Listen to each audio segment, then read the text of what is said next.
We are so excited to have you with us here today for this afternoon's webinar, Rediscovering Calm in a Chaotic World, a conversation with Mark Williams.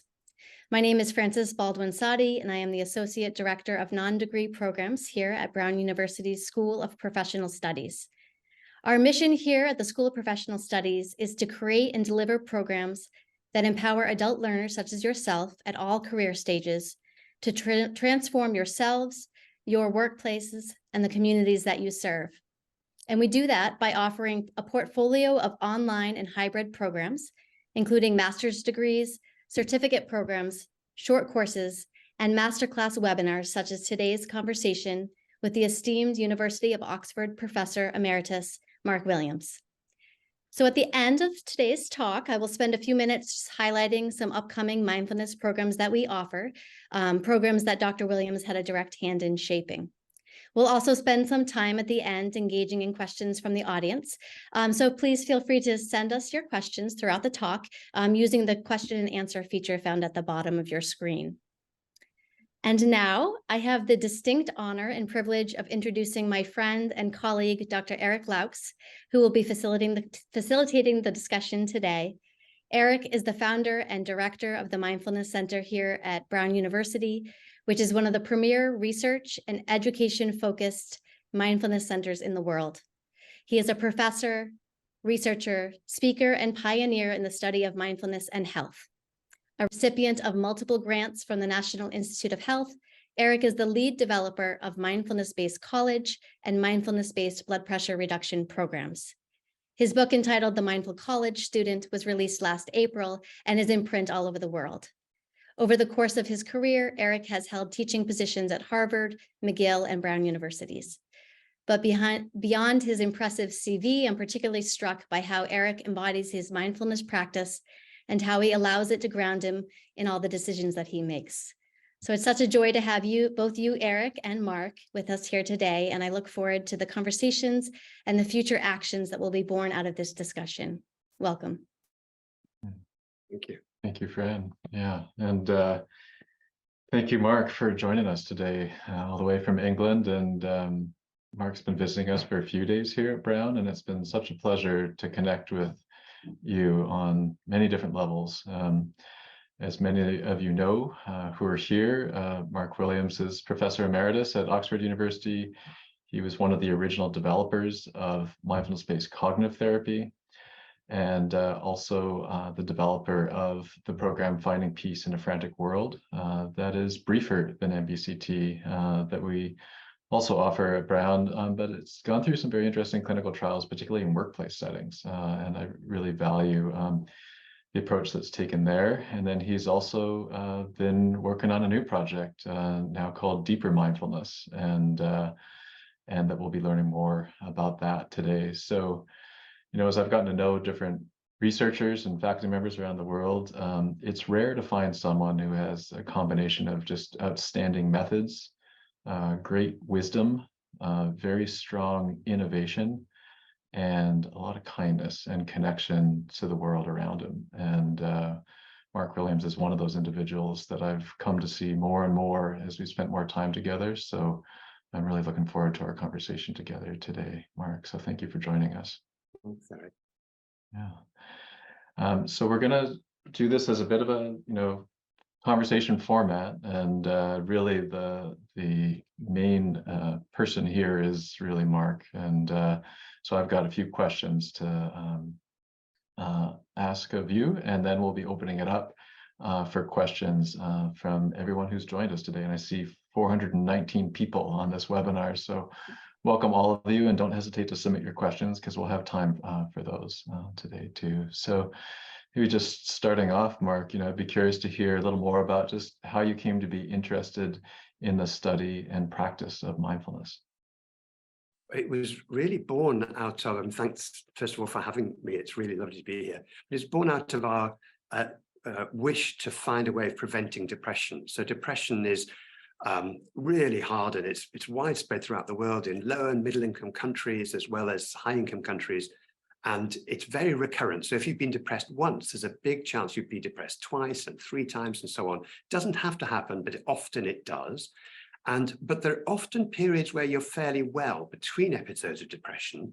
And we were interested in, can we train people to do something when they're well that will prevent the next episode? There were many treatments for depression when you're depressed, but could we find something that could prevent a depression?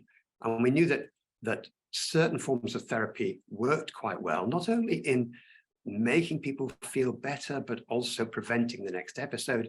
We discerned that the reason that they worked is because they help people to stand back a bit from their negative thinking and feelings, to see them coming and going. And we thought, how can we engender the same sort of thing when people are not depressed, when there aren't very many negative thoughts about?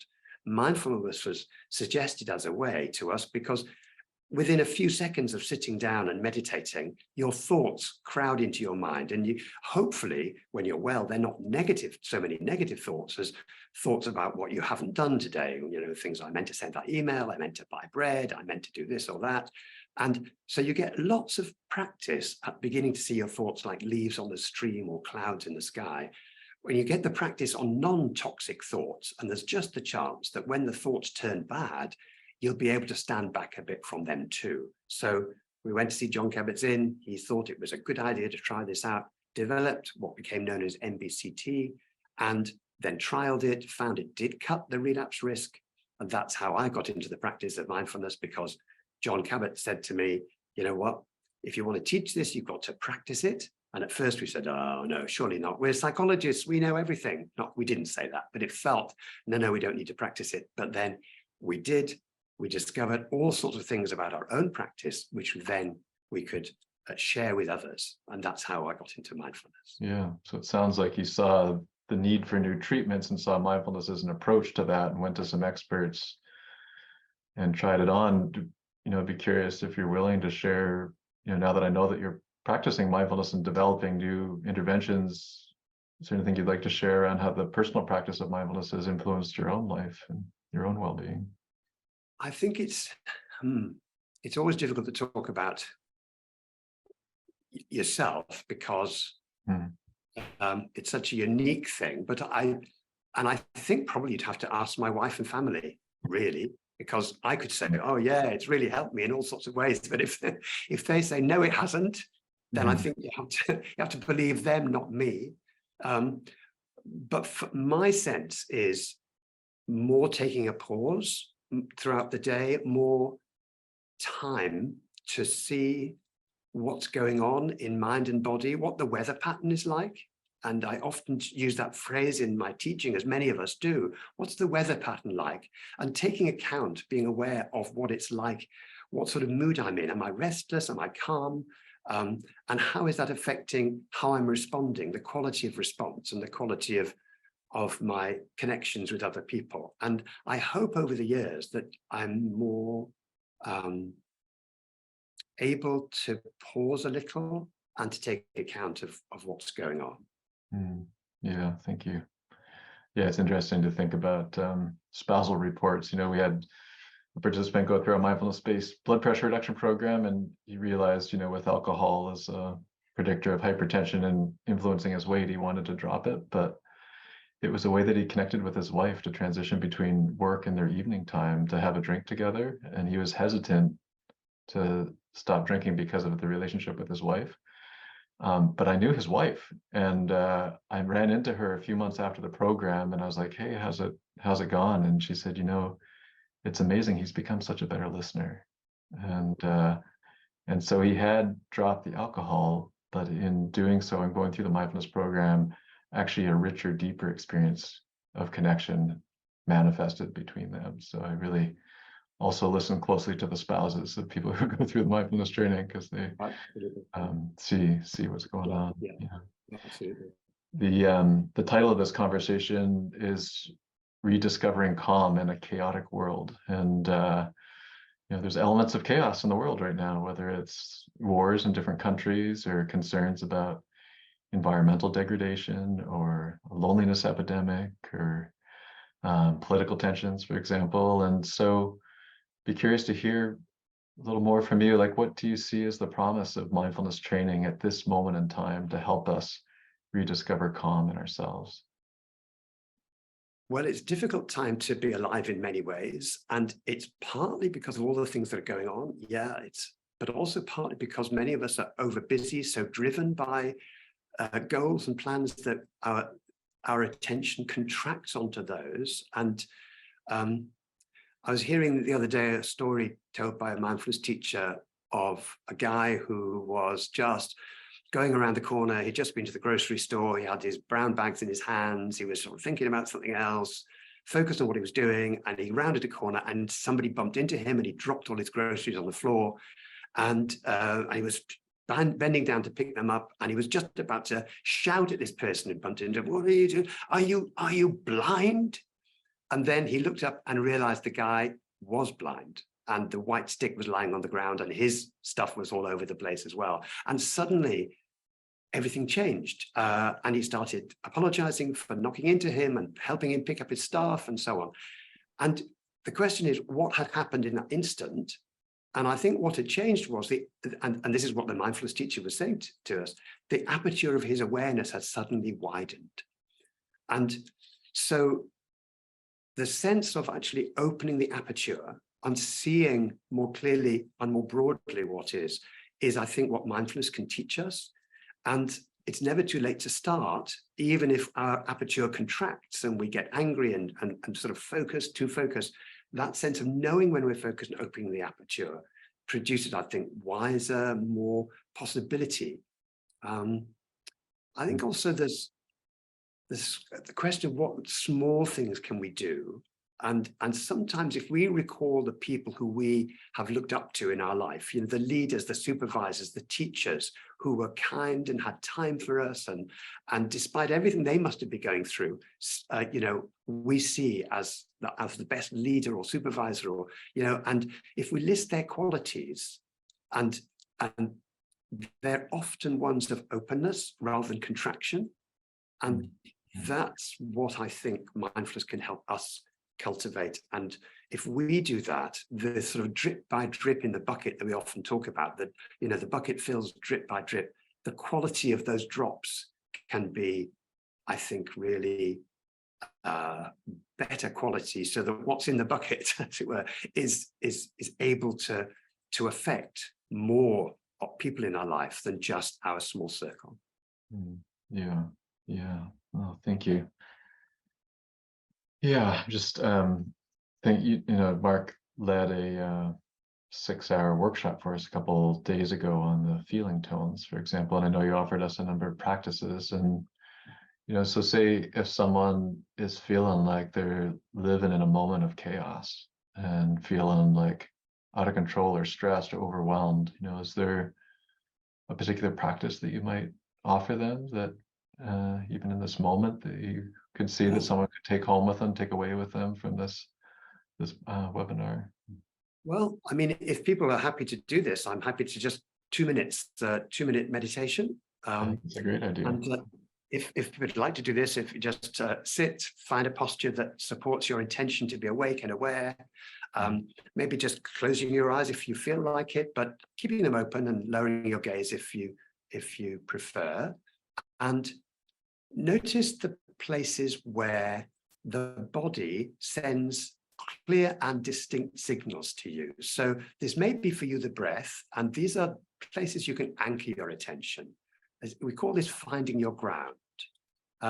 So normally we focus on the breath. So feel free to focus on the breath right now, on one sensation, one place where you feel the sensations of the breath. So just opening to whatever sensations are here, receiving the sensations of in-breath, letting go on the out-breath, feeling those sensations too.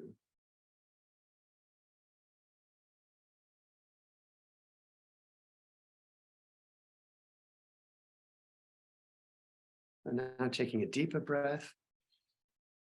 And on the out-breath, shifting the attention to your feet and noticing what sensations are here when your attention arrives in your feet. Any tingling or vibration.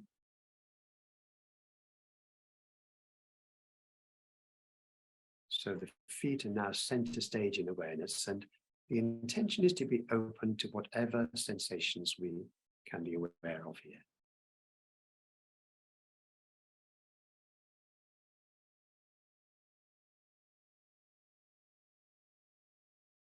And now taking a deeper breath.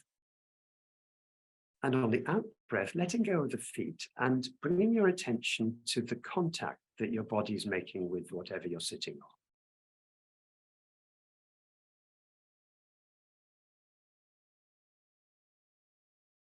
Once again, being curious and receiving whatever sensations there are to be received.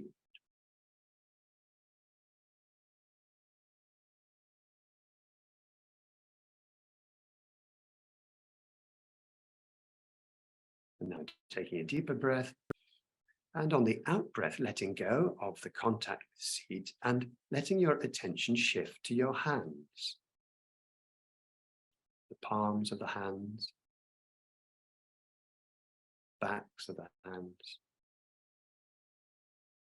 fingers and thumbs.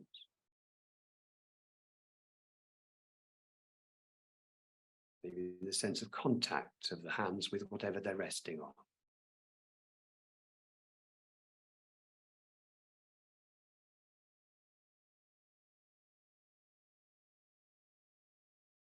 Now for the next few moments of this short practice, making a choice. You could stay with the hands or shift back to the breath or the feet or the contact with seat. And just choosing one place where the sensations are clear and distinct, and resting, abiding in this one place. And seeing if it's possible to allow the attention to light a light on this one place and receive whatever's here to be received.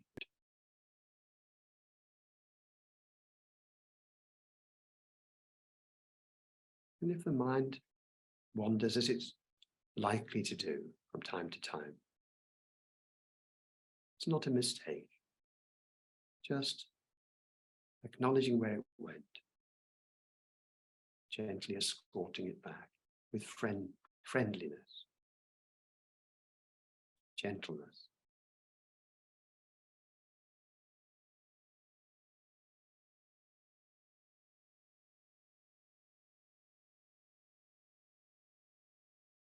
And if the mind is very, very restless, maybe saying on an out breath, no action needed right now. Right now.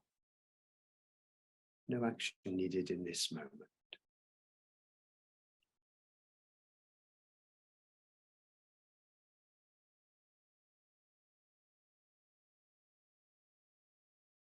And as this practice comes to an end, knowing that these anchor points are here with us all day, all night, whenever we need to anchor ourselves, to ground ourselves when in the midst of all the chaos and busyness of the world.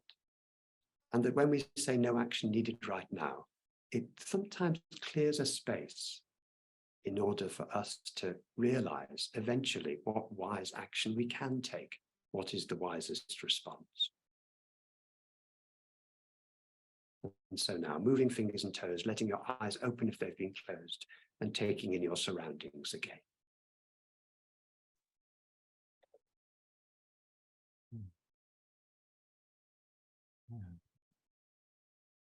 Thank you for offering that, and even inviting all of us to notice what shifted in our emotions, thoughts, sensations as a result of this contemplative practice in the middle of a webinar compared to if we continued a conversation.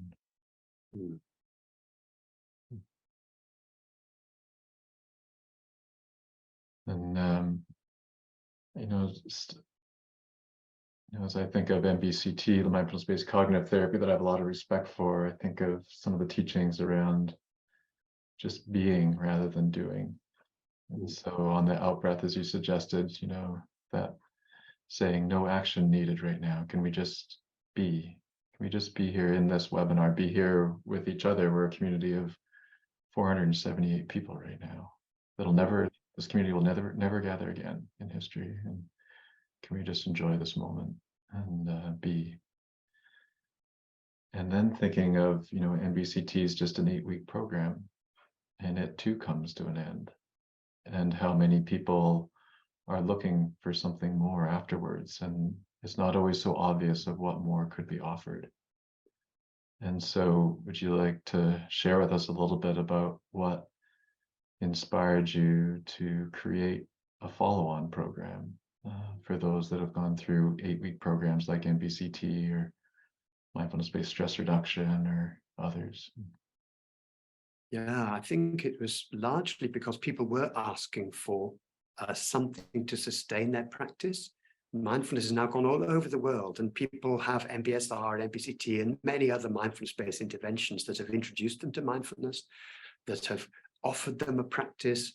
And now they're saying, okay, so how can I sustain and deepen the practice? Because it's very difficult to sustain practice. It really is hard.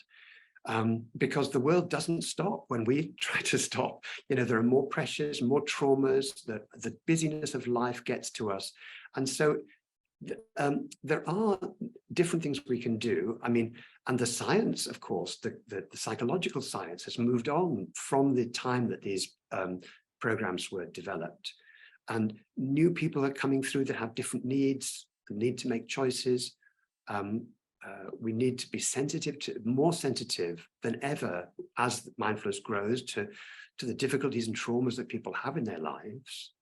And we can use new technology to be flexible in offering a range of practices we hadn't been offered before. So I think that all combined, together with my interest in feeling tone, which is the major theme of this particular follow-on course. And there are other follow-on courses that are being offered and being developed. And there's not only this one, there's lots of things people can do, but this one was particularly about feeling tone. Yeah. Yeah. Tell us more what feeling tone means and why you chose it of all the different contemplative trainings out there that underpin mindfulness. What had you choose to really go deeper, particularly on feeling tones? But feeling tone really just means the pleasantness and unpleasantness of our experience. So it's a bit like a flavor or the taste of experience. If you take milk out of the fridge and you taste it and it's sour, you know instantly that it's unpleasant. And so so there's a sort of a gut level instinctive feeling that, no, I don't like this. Or you see a smiling baby in a pram and you instantly feel a sort of a lift, and it lifts your spirits, and that's because it's pleasant. Not everything is as obvious as that, but the interesting thing is that MBSR, MBCT, other mindfulness programs have that written into its DNA, this reactivity to pleasantness or unpleasantness. And most mindfulness programs, quite rightly, focus on the reactivity, the negative thoughts and feelings and stuff, the pain that comes up. But the theory says that actually before all of that cascade starts, there's a tipping point. That if you slow down and see your experience frame by frame by frame, you'll notice that just before there's another cycle starts, there's a tipping point. And at that tipping point, you see pleasantness, unpleasantness of a thought, a feeling, a physical contact, a physical sensation. So it's a tipping point. And the nice thing about these tipping points is if you hang out with them for slightly longer, and that's what the practices do, if you sort of just train yourself to, here's pleasantness, here's unpleasantness, and allow it, saying it's okay not to like what's unpleasant, it's okay not to like it, or it's okay to like what's pleasant rather than pushing it away because it won't last. It gives a simplicity in the midst of complexity. So when if you're lying in bed and you're tossing and turning and you can't stop thinking, it's really helpful to say, this is unpleasant. It cuts through the complexity to the core process. This is unpleasant, and it's the unpleasantness that's keeping the spiral going. If you're aware of the unpleasantness, the spiral tends to slow down by itself. And it's simple, so it cuts through the complexity. And if you say, it's okay not to like this, no action needed right now. If you train, and this is what we do, we ask people to train for a week on each of these components, it seems to just dissolve the distress. So yeah, it's a tipping point. It's called Vedana in the Buddhist tradition. It's called feeling tone, as translated. It just means pleasantness or unpleasantness. It's very simple, but it's often not seen. And when it's not seen, it presses our buttons, it pushes and pulls us around. When it's seen, when we're aware of it, the conditioning that's contributed to all these downstream cascades of reactivity dissolves. And so that's what we're getting at. Takes a bit of time to learn, but we're finding that these practices do land in a way that people find them really helpful as an addition and way of sustaining and deepening their practice. Yeah. Yeah, I sometimes think of it in terms of, we have like emotions, thoughts, physical sensations that are almost the entirety of the human experience. And it's almost like we have volume knobs on each of those. And so maybe for a lot of us, our thought volume is really cranked up. And so part of meditation is to notice the thoughts are helpful or not, and even to maybe let them go. So we're kind of turning the volume down a little on the thoughts. Yeah. And with the Vedanas or the feeling tones, we're maybe turning up the volume on the emotions to connect in with them, but also simplifying them, that they're just positive, neutral, or negative.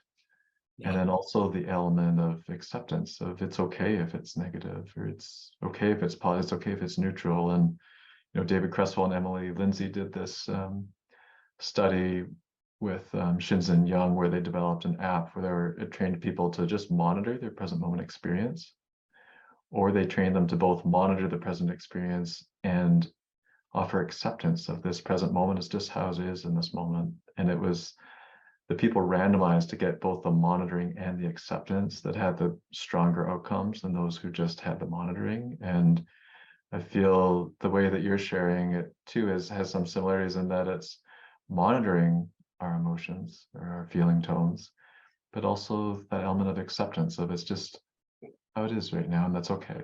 And that's really important. And the interesting thing is what the training is to distinguish, I think, between when you say it's okay or accept or whatever, it's not saying it's okay to have this trauma or it's okay to have this pain. And it's actually, it's okay not to like the pain. It's okay not to like these thoughts. And that is an important distinction, which allows you to say this moment is okay, this feeling, but not everything that comes before it. And that's, on every emotion, as you say, there's a leading edge to every emotion, which is just this simple, pleasant, unpleasant, or neither. And that's what we're asking people, inviting people to hang around at that space and that moment, and see what, if you get curious about it, then it can be really, really helpful. Yeah, I think of some of the other contemplative trainings, like say there's a teaching called the 3 poisons in some of the Buddhist underpinnings. So poisons are attachment or craving or grasping for something. Another one is aversion, where we just don't want something to be the way it is. And the third one is ignorance. And those 3 things cause a whole bunch of suffering. And so as we're hearing what you're sharing here, of whatever feeling is there, do we have aversion towards it? Especially if it's negative. And maybe if it's positive, do we have attachment towards it or craving for it to continue to be that way? Or do we have ignorance? And I feel like what you're sharing with these feeling tones training is helping to cut through ignorance around how feelings are there, and also to provide that way through, aversion and attachment of craving and stuff. And I think one of the interesting one of the interesting discoveries is we can be averse to positive moods. So some people don't trust anything positive. So as soon as they get positive, they don't get attached to it. They actually try and push it away. They know that it won't last, so they get their disappointment in first by saying, "Oh, this won't last. Don't get your hopes up," Or as my mother used to say to me sometimes, if we and the rest of our family got excited, I have 1 brother and 3 sisters, she'd say there'd be tears by bedtime. And she was often right about that. But it's a sense of how we incorporate that. Then we try and dampen down our feelings. So when we feel positive, if we meditate and we get a sort of a sense of relaxation, often we can end that feeling of relaxation by saying, don't trust this might not last. This is not the point of my meditation. You immediately sort of, you don't savor it. So dampening is a thing, and it's really useful to notice that if there's something positive, you can say it's okay to like it. And this people find really helpful, as well as, it's okay not to like it as well. Yeah. Yeah. Yeah. One of my main mindfulness teachers, her name was Joanne Friday. She used to talk about how we get addicted to our brain chemistry. And so we just have a certain cocktail in our mind of neurotransmitters, and it may not be ideal. In fact, for just about all of us, it isn't, but we're used to it, and there's some comfort. And so say if we start to do something that makes us feel more positive, well, we're actually used to this other cocktail, and we might do things to kind of subvert that to get us back to the thing that we're used to, even though it's not as healthy or happy. Absolutely. Yeah. Yeah. Good. Yeah. I read with quite a bit of interest your first paper on the deeper mindfulness program that came out in the journal Mindfulness fairly recently, like within about the last year or so, I guess, right? And do you want to share a little bit about some of the research that you've done with this program and what it's showing? Yeah. Well, indeed, and maybe that'll come up in the questions. But what we found was that in an open trial to look at the feasibility of this, and also to make sure it didn't do harm to people, because we're asking people to move in close to tipping points. We gave it to people who lived in South Africa, in London, in New Zealand. So it's a sort of international study, and see whether it actually helped them. These were people who had mindfulness experience, but some of them were novices and others were very, very practiced. We wanted to see if being a novice would mean that you didn't get so much out of it, but actually that wasn't the case. People got something from it, greater well-being, reduced anxiety, reduced stress and depression, even if they'd been practicing for a long time. So we were very encouraged by that, and we can build on that now in our future work. Yeah. Yeah, I know your book, Mindfulness, Finding Peace in a Frantic World, was the underpinning for many people's development of well-being. And I've even seen a research study on just the book showing that it improved well-being. And now you've developed another book called Deeper Mindfulness that's focused on this program. I finished it this week and enjoyed it very much and would recommend it. And so it sounds like that's another venue through which these teachings can be expressed, not only in the in-person 8-week program that's offered, for example, through the Oxford Mindfulness Foundation, if people want to check it out, but also this book that you created too. And do you want to share a little bit about what drew you to write this book and how it's resonating with you now that it's out in the world? Well, originally it wasn't intended to be a book. I was teaching with Helen Ma, asked me to help teach her foundations course in Hong Kong. And when I retired from my administrative roles in Oxford a few years ago, I had actually more time to be an academic, which is curious. But when you're in a university setting, people imagine you spend your time in libraries, thinking hard, but actually that you usually spend time in meetings, not in libraries. So now I had time. I could read around to study, reflect, sit, to visit my colleagues who were doing cutting edge research on the mind and the brain. And then Helen Ma said, could you come and teach a foundations course in Hong Kong? And the new insights in feeling tone were taught in the 4-day retreat we offered there. And when that ended, my co-author, Danny Penman, said and agreed, these might be in a book rather than just floating out there or just taught in retreat. And that's what motivated us to try to bring all these things that had been taught in retreat and been shown to be of benefit there to the wider world. And that's where it is now.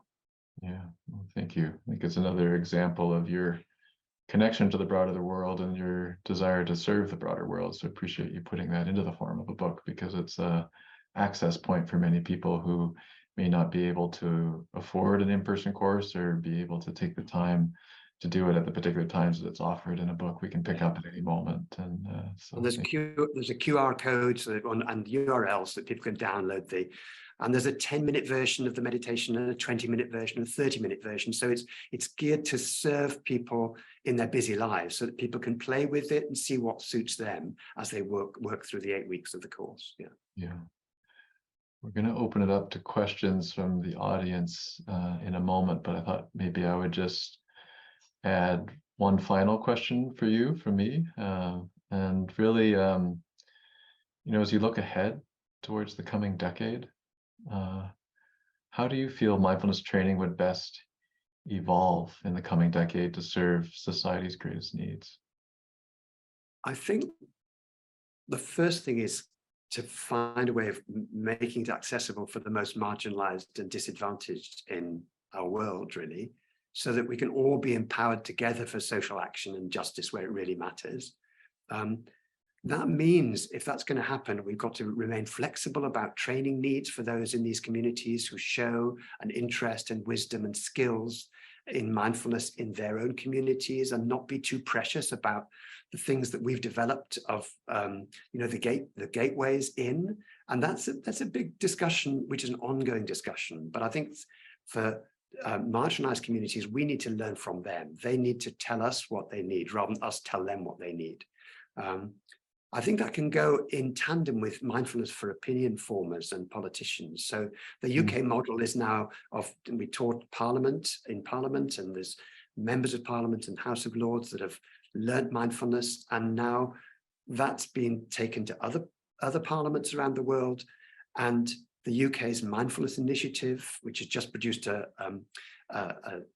booklet on the politicians' experience of doing mindfulness in the UK. And that, I think, means that you can do it from bottom up and you can do it from top down, so that the politicians can understand it from inside. Sometimes they get too enthusiastic and have to be sort of held back from saying, oh, everybody should, we should build it into this and build it.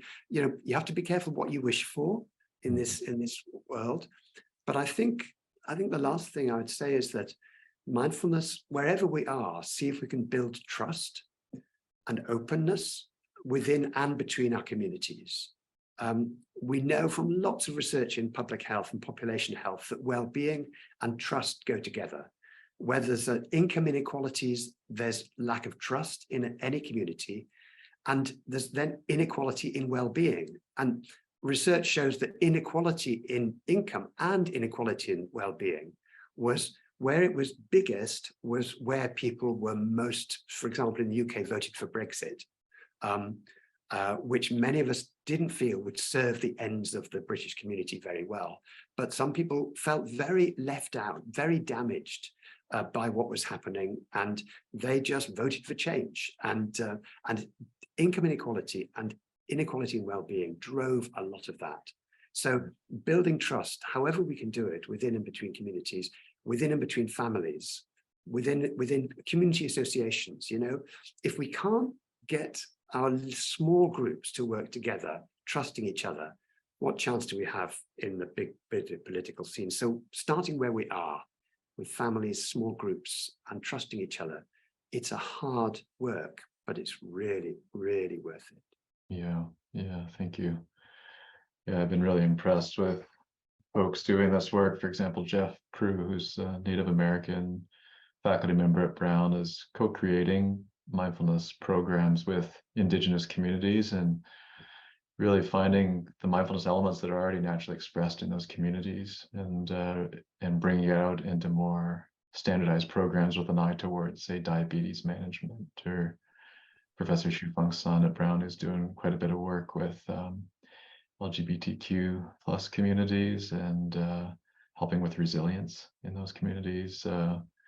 We've also been grateful to receive a gift that's allowed us to offer a mindfulness teacher training program for people who serve historically underrepresented racial and ethnic groups in the United States. And so that we're able to bring people in who are already dedicated and working with marginalized communities to be able to provide them with free MBSR teacher training, and then just to trust them and celebrate how they bring it into the communities that they're already members of. And so I think there's a lot of really good work and great promise in these areas too, and appreciate you naming that.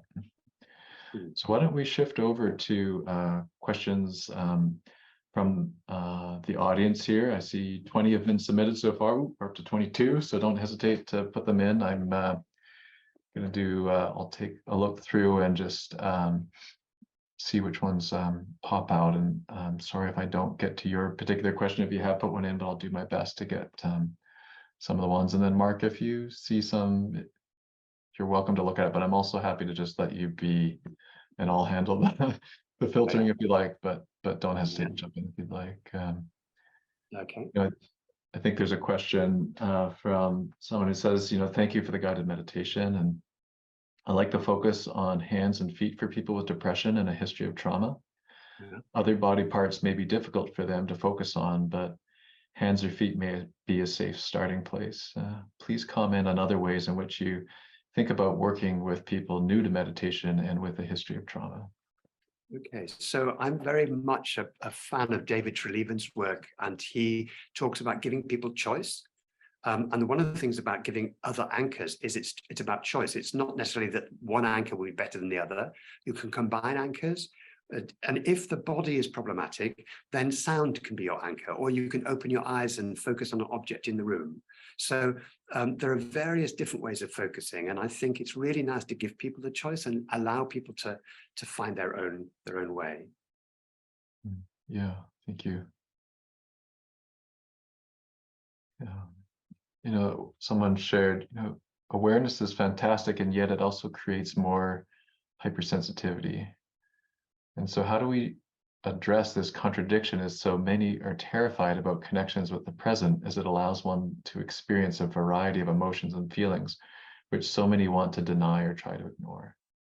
Yeah, I mean, step by step, I think. I mean, when you think of John Kabat-Zinn's work with MBSR, when he took people who were in chronic pain, and it's really bizarre to ask them to lie down and do a body scan.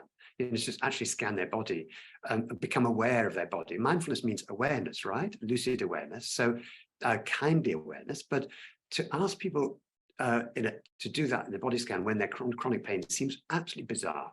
But the insight he had was that the intense sensations of pain is not the only trouble, that what's happened is thoughts about the pain and feelings about the pain, emotions have become sort of stuck to the sensations in a sort of limpet like stuckness, and that by bringing awareness to it, you begin gradually to see these thoughts, feelings, body sensations float apart, and when they do, it's more workable.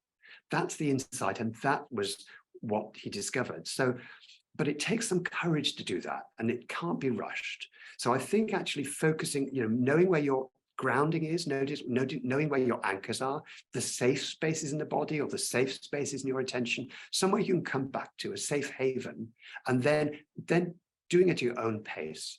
Willoughby Britton's distinguishes between the willingness to be with stuff and the capacity to be with stuff. We may be willing, but we may not have the capacity or the resources right now. We may be overwhelmed, too tired, too upset. And so we need to bear that in mind. If we're too tired or too upset, just leave it for now. Don't try to grit your teeth and meditate through something. And then I think step by step, you can begin to approach in your own time.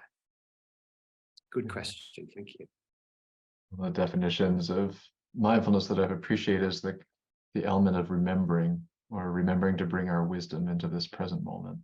And so whatever our wisdom is sharing in terms of whether this practice is good for us in this particular way, to really trust that wisdom, so that, say, if we're hypersensitive to a particular emotion or physical sensation, to notice that and to know that maybe we can turn the volume down on that, or to take a break or distract in a healthy way. And I appreciate what you shared there. We have another question from someone who says, hello, I'm a high school teacher and I see an increase in anxiety in teenagers related to high competition, but also related to multitasking. Would you have any straight advice for young adults or teachers, for young adults or teenagers to be able to compartmentalize and being able to take one step at a time, to start with priorities and being able not to worry for what is next? Breathing doesn't always work for them, as their thoughts go a million miles an hour, and not all have the ability yet to use breathing or meditating to be able to calm and see more clearly. Yeah. I mean, starting out from where they are to ask where they find themselves able to concentrate, where they find themselves able to settle, rather than assuming that we know what will work for them. When things are very, very intense, often we don't see the variation. So, and we have a predictive mind that works on predicting how things will be. And so we don't often see the variation in actual sensations. But if working to listen to what they find, where if they do notice a time when they have a little bit less racing mind than before, and what has brought that about. The other thing that's really helpful is to do little exercises that demonstrate how how switching from one thing to the other rapidly has a cost. And one thing, you can try this yourself after we finish. If you try spelling the word distraction, I think it's got 11 letters, then you do it in you can probably do it in about 4 seconds. 11 letters, if you just count up to 11, you'll find you can probably do that in 2 seconds. Now, just do the experiment later on this evening of actually going D1, I2, S3, T4, etc. So you switch between them. When I try this, it usually takes me about 17 or 18 seconds. The question is, why did it suddenly take longer? Because I know I can count, I know I can spell. Why? Because I'm switching and I'm fighting against the sense of holding in mind one thing while I get on with another, then having to push that away and hold it in mind. The switching cost there for that little task went from 6 seconds total, 4 plus 2, to 18 seconds. So it illustrates very clearly to each of us who does that little task that when we switch, we lose time, we lose energy. And if we switch to, and let's face it, most of us, if we're working on one task, but somebody sends us a message, we usually switch to the message to answer it, to sort of deal with it, and then we get back to our task. But nobody's there telling us, you know what? The task you're doing has just taken you longer, and the message is, if it comes back, is taking you longer. Is it possible to stay with the task you're doing for maybe just 20 minutes instead of 5 minutes, and then clear your messages or deal with your messages, then turn that off, and then come back? And so just a little bit of making a choice to stay longer, to ignore something. I know, and it's hard, it's really hard, but at least if you demonstrate the switching cost, people can be motivated to try it out and curious about it. Yeah, thank you. So maybe probably time for just one more question. And there's one that said, can you say a little more about that moment when we say what happened is not okay, but my feeling is okay? Okay. Yeah. So let's say you're in pain right now. Let's say you've got a bit of a headache and you don't, I don't know, shall I take a pill or not? Yeah, fine. You need to take a pill, maybe if it's really bad. But often with headaches, it's sort of just there in the background. If at that moment you can say, this is unpleasant, it's okay not to like it. Very often what happens is that the intensity of it dissolves slightly, as if what had been captured by your mind was the peak pain from 3 or 4 minutes ago, and you've not checked in, more recently with it. So it's okay not to like it, can sort of relax things a bit. And what often the experience is, okay, there's a bit of vibration and tension there, but it's not quite as intense. Similarly with a worry or something that, or something that's going on, you're worried about something you said to somebody that you now regret, and you're tossing and turning about it. If you can say, this is unpleasant, it's okay not to like it, and see what happens. Then again, you're not saying it's okay to have said that thing to that person, but it's not even you're saying it's okay to be upset about it. You're saying it's okay to find that unpleasant. It's okay not to like it. So in this way, and it's really got to in the course, the deeper mindfulness course, it comes in week 4. So there's a lot of training to be done before it gets to the point where you're saying it's okay. But it's making it's saying that the reactivity that's going to come if you're not aware of it is a combination of the unpleasantness that you've just experienced and not really liking the unpleasantness and not liking the not liking. And that just generates actions. It generates, I must get rid of this. I must get rid of this. It's the aversion that Eric spoke of before. So the urgency is given by the unpleasantness that's unacknowledged and unallowed. So if you could say, it's natural not to like it. It's natural not to like what's unpleasant. It's okay not to like it. That then takes the urgency out of it, and you can begin to see clearly. But I mean, I could tell you this, but actually, I think it's for all of us to just see if, try it out, try that when it comes to that bit of the course. And maybe without the 3 weeks beforehand, it'll all seem a bit academic, but with the preparation for it and the noticing feeling tone, with any luck, you'll be able to just try out, see what the book says in that chapter of people who've tried this out, the struggles they've had, and what was it that made them have the insight that made the difference. And I've been very lucky to have lots of people go through this and share their experiences, which are there written down in the book for us to value. Yeah. Well, Thanks. thank you. And some people asking to repeat the name of your new book, and the name is Deeper Mindfulness, The New Way to Rediscover Calm in a Chaotic World by Mark Williams and Danny Penman. Just came out quite recently, and it's really an enjoyable book. And at Brown, as we've developed education and research, we've really focused on evidence-based programs that we offer, whether it's mindfulness-based stress reduction, but also really we offer mindfulness-based cognitive therapy and finding peace in a frantic world, and even offer teacher training in mindfulness-based cognitive therapy. And so many of the evidence-based programs that we offer, you developed and made an important role in. And I really want to thank you for your career-long contributions to this field and to the world. And then we'll start to shift over to our Associate Director, Fran Sade, to be able to share a little more about some of the programs that are available at Brown that Mark led the development of. Thank you so much, Eric. My pleasure. Yeah.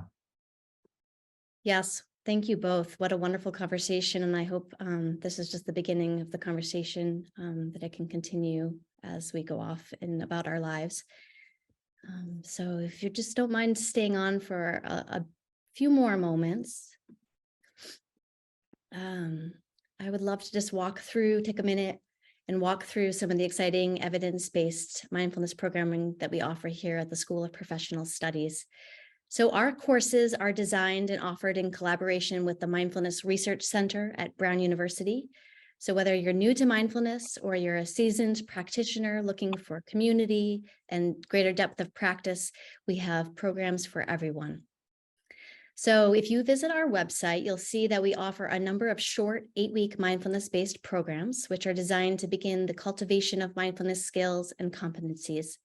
So this includes the standard 8-week MBSR course that was talked about today, which was originally developed by John Kabat-Zinn in 1979, but is now taught all over the world. But it also, we teach 2 programs developed by Mark Williams. We have Mindfulness-Based Cognitive Therapy, or MBCT, and Finding Peace in a Frantic World. And for those that are interested in deepening their practice or wish to become qualified or certified mindfulness instructors, we also offer a series of courses that are part of our mindfulness-based teacher training pathways, which are featured here on this slide. So we have 2 pathways. One is for MBSR teacher training and the other for MBCT. And with Mark here today, it behooves us not to take an opportunity just to highlight a little bit deeper a few of the programs that he has designed that we offer here at Brown. So MBCT, or Mindfulness-Based Cognitive Therapy, is an evidence-based and experiential mindfulness program that combines training in mindfulness meditation practices with principles from cognitive therapy. So it was designed by Mark Williams, but in collaboration with Zindel Siegel and John Teasdale at the University of Oxford Mindfulness Center. MBCT is designed to help participants break free from patterns that contribute to repeated and prolonged episodes of depression and anxiety. So the heart of this work lies in becoming acquainted with the modes of the mind that often characterize and contribute to challenging mood states, such as depression, chronic unhappiness, anxiety, and distress, while also simultaneously learning to develop a new relationship to them. So we have 2 MBCT courses being offered this coming winter. One will be on Monday evenings and a second held on Monday mornings. Eastern Standard Time. And then the second class will be held on Tuesday evenings from 6 to 8:30 p.m. Eastern Standard Time. So both classes, since it's modeled based off of MBSR, both classes meet once a week for 2.5 hours online. And then there's an all-day session that's held around week 5 of the program.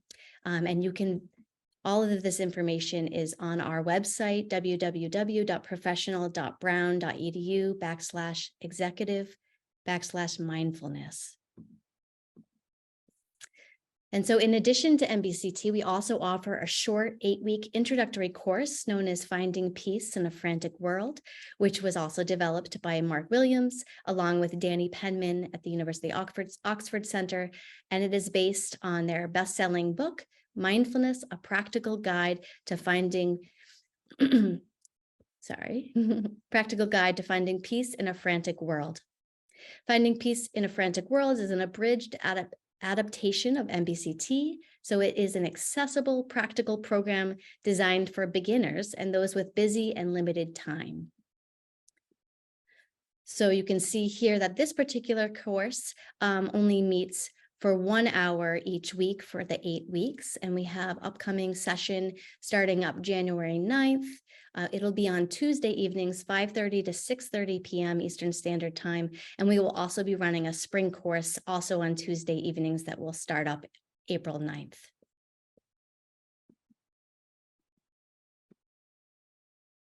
And as professor of the practice, Patty Holland says, investing as little as 10 minutes a day can open up possibilities for reclaiming your attention and experiencing more ease and joy in your life. And lastly, for those who already have taken MBCT and wish to dive deeper into their practice or wish to become a qualified or certified MBCT instructor, we invite you to consider our newly accredited MBCT Teacher Training Certification Program. Under this program, you can become a qualified MBCT instructor in as little as 6 months and a certified MBCT instructor in just over 2 years. So during this evidence-based certification program, students will engage in an experiential, rigorous, and innovative three-step training pathway that blends in-depth, intensive formal courses and seminars with time for independent reflective study, assimilation, and practice.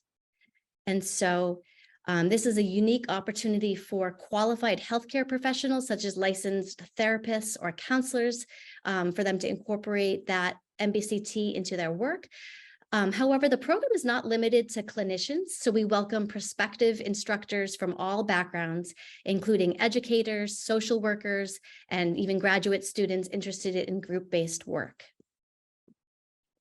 So if you're interested in finding out more about the MBCT teacher training pathway, we encourage you to check out one of our upcoming info sessions. So our next one is actually next Tuesday, November 14th, and we have another one on November 30th. And again, you can find that information online and register there.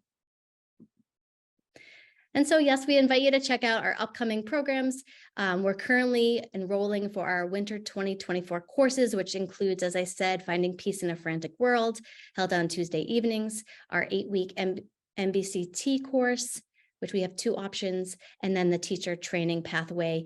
So the first course in that teacher training pathway, if you have already taken MBCT, would be MBCT Foundations.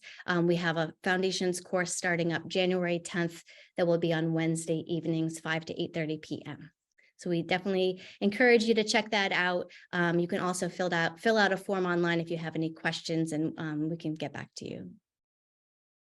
So thank you. Great. Thank you, Fran, and thank you very much, Professor Mark Williams, for joining us today and sharing your wisdom with this group and sharing all your work and wisdom with the world. So it's been a real pleasure hosting you here, and really wish you the best on your next steps and look forward to continuing to stay in touch with each other too. Thanks very much, Eric. And my best wishes, warmest wishes to all the participants who've joined us today. And also we'll see this recording maybe later. And I wish them well wherever they are in their mindfulness journey. I wish them well.